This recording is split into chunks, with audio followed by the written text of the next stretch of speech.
আমি যাচ্ছি গ্রামের রাস্তা দিয়ে, আর চারিপাশটা শুধু ঝাউ গাছ, আর আশপাশে পুরো পাহাড়ে ঘেরা। সেই রাস্তা দিয়ে চলার একটা মজাই ছিল আলাদা।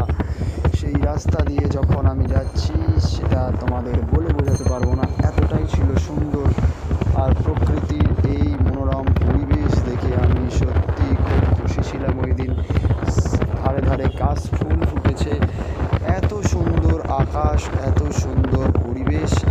তাই জন্য একটু বেরিয়ে পড়েছিলাম বাইরে ঘুরতে, আর সেই পরিবেশ দেখে আমি খুব আনন্দে ছিলাম। তারই একটা ছোট্ট ভিডিও তোমাদেরকে তুলে ধরছি। প্লিজ ভালো লাগলে লাইক শেয়ার কমেন্ট করে দিও। টাটা।